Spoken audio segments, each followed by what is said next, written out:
je sais, c'est grand match entre deux équipes d'Arabes où la rivalité existe depuis pas mal de temps. Je connais un petit peu, les gens m'ont parlé un petit peu ces histoires de rencontres comme ça. Ça sera un bon match demain aussi. Je sais que deux équipes espéraient gagner.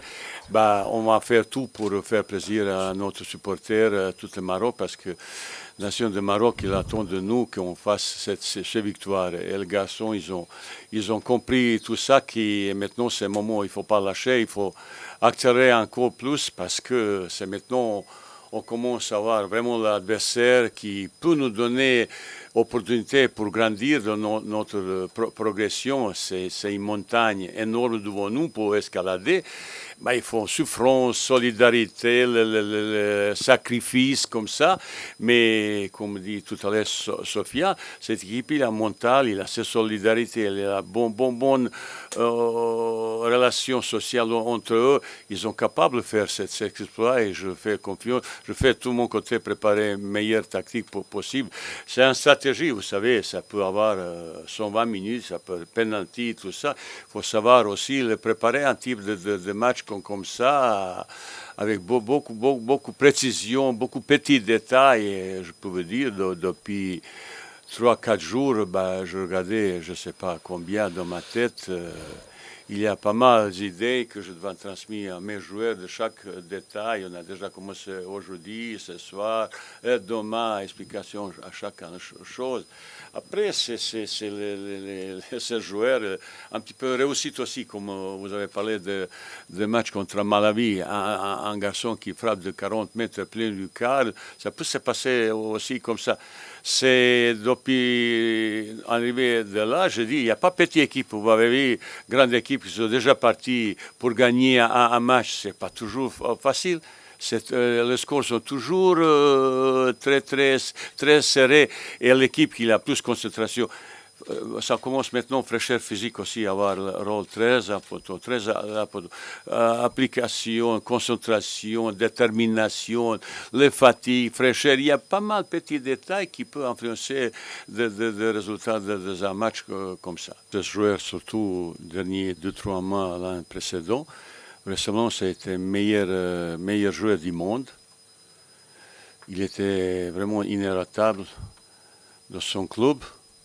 Bien sûr qu'on a analysé, montré à vidéo toutes les choses, qualité. On a préparé un petit peu de tactique aussi pour surveillance particulière pour ce joueur fantastique. Bah, on va essayer de bloquer sur ses qualités, bah, ou Adam ou quelqu'un d'autre, parce qu'un joueur tout seul, peut-être, besoin de temps en temps d'aide. À côté, on a travaillé, on a préparé, voir les choses. Comment on peut un petit peu gêner de que son talent s'exprime de ce match comme ça. C'est un joueur fantastique, mais on a, je pense aussi, le joueur capable un petit peu arrêter et bloquer de ses actions. Où je suis un petit peu fâché vis-à-vis de mes joueurs, ils frappent pas toujours. Et dans la semaine, on travaille toujours, frappe comme ça, mais ils ne frappent jamais. Il faut entrer dans la ligne, pas mettre sur la ligne. Voilà, je suis un petit peu... Je dis, mais pourquoi on fait frappe? C'est pas la peine. Hein. Après, dans chaque équipe, il y a de bons frappés. Il faut tenter quand il n'y a pas d'autre solution. Pourquoi pas frapper chez Égyptiens? Je connais quelques joueurs qui sont capables de bien frapper. Ils frappent beaucoup plus souvent comme nous. Et je fais confiance totale à notre gardien Yacine. Il est sur la liste, mais on a aussi Bouffal qui est pas mal non plus, comme ça, vous savez, il y a de concurrence. Il y a concurrence vis-à-vis de ça, surtout sur le plan d'attaque, on a trop doublé les postes, parce qu'à cause au départ, on est arrivé avec 3 buteurs principaux de notre équipe, ils sont blessés ou malades. Pour ça, j'ai amené un petit peu plus côté offensif. Et de temps en temps, la concurrence, je ne sais pas qu'il est mauvais, mais il ne peut pas, parce qu'il y a Bouffal, il y a Maé, il y a le joueur qui ont un petit peu plus avantageux, qu'il a un petit peu plus donné, qu'ils ont eu occasion quand ils ont joué. C'est-à-dire c'est juste un choix de concurrence qui est un petit peu trop difficile. Mais demain, si je besoin à lui, il n'y a aucun problème. Ils sont bien au traitement. Ils sont très bien au traitement. Ouais. Chaque joueur, il sait parfaitement bien. Lui, par exemple, il sait quel est son rôle défensif, quel est son surtout principal rôle offensif. Chacun il sait parfaitement bien qu'est-ce qu'il va faire.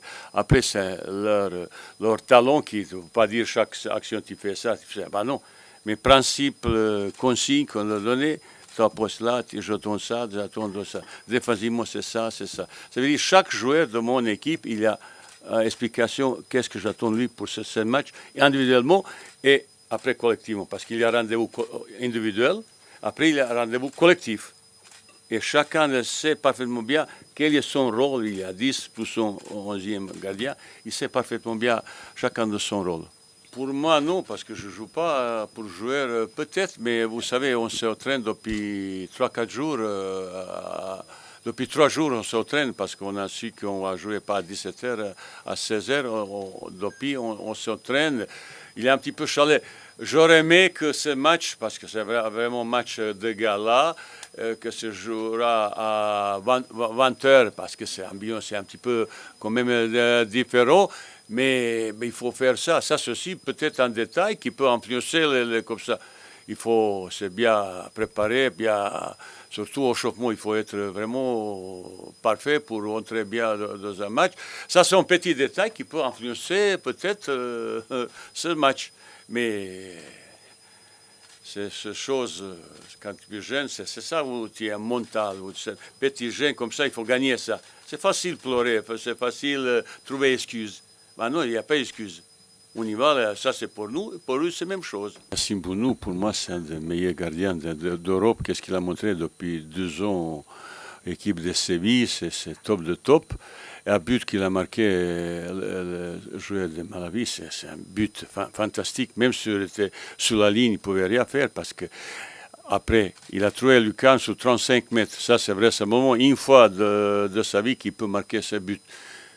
Bah, malheureusement, heureusement pour eux, malheureusement pour nous, il est arrivé. Même n'importe quel gardien du monde, il ne pouvait pas arrêter ce but. C'était vraiment un but fantastique de loin. Le ballon, il a flotté un petit peu extérieur, et il a entré, il a un parabole un petit peu entré comme ça, et avec une petite lobe trajectoire, c'est presque impossible. Heureusement, lui, il a un petit peu touché.